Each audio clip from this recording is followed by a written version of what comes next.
Hello everyone, welcome to another video. Tedros Adhanom Ghebreyesus should be put on trial for crimes against humanity. This might seem like a hyperbolic statement, but I'm going to lay out the evidence for my case so you can make up your own mind about the director of the World Health Organization. Tedros, as well as being the first World Health Organization director without a medical degree, also has somewhat of a political background. On his online biography, you can see that he was the Ethiopian health minister from 2002 to 2012. It somehow neglects to mention his other role as the Ethiopian foreign minister from 2012 to 2017, before his WHO appointment. Now, I wonder why they would have left that out. Because aside from his medical credentials, Tedros also happens to be a member of the Tigray People's Liberation Front, which is an organization about as peaceful as the name suggests. It was founded as a communist revolutionary party that came to power in 1991 and overthrew the Mengistu dictatorship, forming a coalition with two other ethnic parties. Over time, the TPLF, Tigray People's Liberation Front, began to exert more and more influence over the other two parties.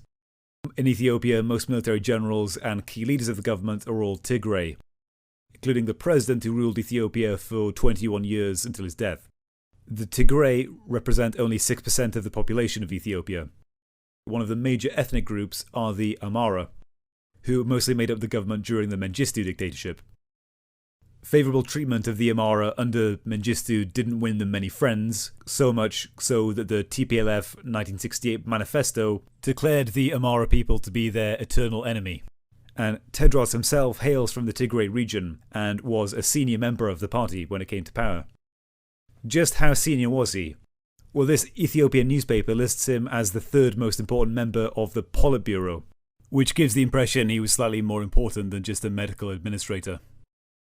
The TPLF was listed as a terrorist organization by the US government in the 90s, and it's still listed as a terrorist organization in the Global Terror Database, because it has this unfortunate habit of carrying out armed assaults in rural areas.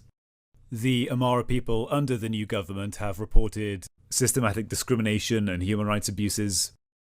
Human Rights Watch in 2010 wrote about how aid in the form of food and fertilizer was being withheld from Amhara villages if they had associations with the opposition party.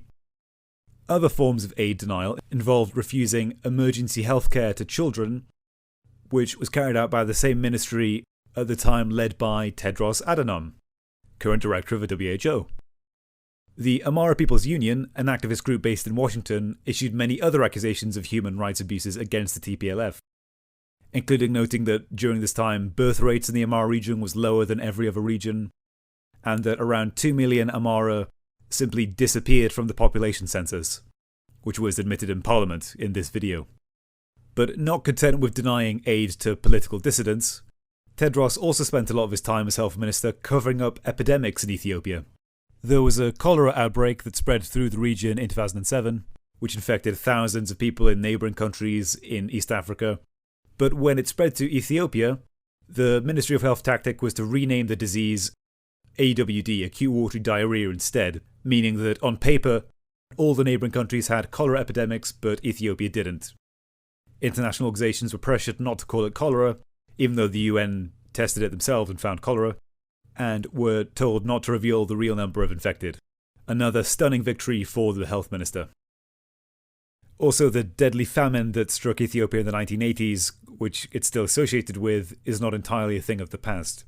The WHO itself, in its reports, after pages and pages of gushing reviews on how great Ethiopia's health sector is, admitted in 2016 that at least 8.6 million people in rural Ethiopia still needed food aid to survive, and said that the situation had barely improved for 4 years, so that after the end of Tedros' illustrious term as health minister, he could boast a mere 8% of the population that would starve to death without foreign aid. And so, after these shining accomplishments in health, Tedros moved on to bigger and better things. In 2012 he became Minister of Foreign Affairs, and under him the government saw a crackdown on journalists and dissidents, including an attempt to extradite Ethiopians that had fled to Yemen in exile to avoid political imprisonment. Yemen and Ethiopia entered negotiations to track down and extradite the Ethiopians in Yemen, and the negotiations were led by Tedros himself. There's even a picture of him here negotiating with the Yemeni foreign minister. One such case was a British citizen called Andy Tsege. He was arrested in Yemen and he was given a death sentence twice by the Ethiopian government. This led to the involvement of the British government, who threatened Ethiopia with denial of aid unless he be granted asylum. Tedros responded to the UK government in person, saying that Tsege was, quote, being treated very well. He even has a laptop. Have you ever heard of a political prisoner with a laptop? End quote. Andy, when he came back to the UK, told a somewhat different story of being tortured for days on end, alongside dozens of other prisoners who reported rape and beating and denial of medical treatment. And one of the reasons perhaps that Tedros' qualifications as foreign minister is not included on his online CV might be because of the mass protests that engulfed the country in 2016. The Ethiopian government a few years before unveiled a plan to seize 1,000 square miles of land, mostly in the Oromia region, and this involved the forced relocation of 15,000 people, which the government said was good because where they lived they lacked infrastructure.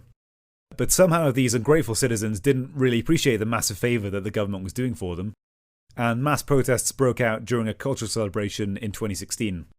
The police responded at first with tear gas and later with mass shootings. The violence and resulting stampede killed an estimated 500 people, according to Human Rights Watch. The Foreign Affairs Ministry, led by Tedros, issued a state of emergency and arrested an estimated 70,000 people and forced many opposition journalists into exile. Tedros himself got into a public spat with Human Rights Watch after their presentation. First he denied that the numbers were as high as they were, and then claimed that the police at the event were unarmed and that no one died from shooting. I'm no expert myself, so I assume that in this picture, Ethiopia must have found a way to develop entirely non-lethal assault rifle-shaped devices. Impressive stuff. And so this is the noble figure that ascended to the role of director of the WHO in 2017. And not being one to miss a chance to defend murderers, Tedros had previously argued against the international trials of Uhuru Kenyatta and his minister, under whose government 1,300 people had been killed after rigged elections. And so, not surprisingly, one of the first things that Tedros did after he took the job was to nominate Robert Mugabe, a goodwill ambassador to WHO. Robert Mugabe, who in the 1980s had ordered the killings of 20,000 people in Zimbabwe. Tedros also, during the coronavirus outbreak, has never missed an opportunity to praise the good governance of China. And given the human rights record of China, it's no wonder he likes them so much. China has funded billions of investment in Ethiopia, building 70% of their roads, financing mass media centres for propaganda, and actually financing the construction of the African Union in Ethiopia, which was found to have contained hidden surveillance by the Chinese government.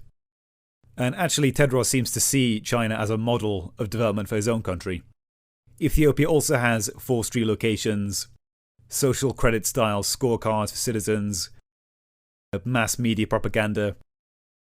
Ethiopia's government resembles a kind of low-rent version of China's authoritarian model, complete with a one-party state and focus on profit above human rights at all cost.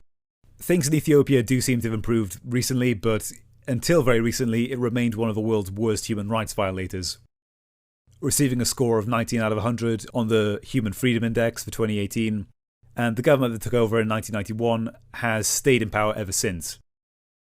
It asks the question, how did a man like Tedros become director of the WHO? Well, the World Health Organization has been riddled with all kinds of scandals for a while now. In the 1990s, the WHO saw almost no growth in funding for a long time. And so, according to health researcher Sonia Shah, what happened then was that the World Health Organization turned to corporate funding to finance a lot of its health projects. And by 2008, corporate funding made up 80% of the organization's budget. Now, there's nothing wrong with this in principle. If corporations want to fund health projects, good for them. But this created a serious conflict of interest on many issues. Led to cases like drug companies working with WHO lobbying to weaken patent laws for new drugs in India because it would lose them money, and blocking laws in South Africa that would have led to making HIV treatment more accessible. And this misallocation of funds and corruption of the WHO became so bad that in 2016, it was found that the World Health Organization had spent $200 million a year for the past 4 years on travel expenses not even including those covered by the host country, which was more than their budget for HIV treatment. Another absolutely damning report issued by the Associated Press last year found that WHO employees who were working to relieve the cholera epidemic in Yemen had actually siphoned off many of the funds for themselves and embezzled it. Some of these workers, after this information came to light, were not even removed from their jobs.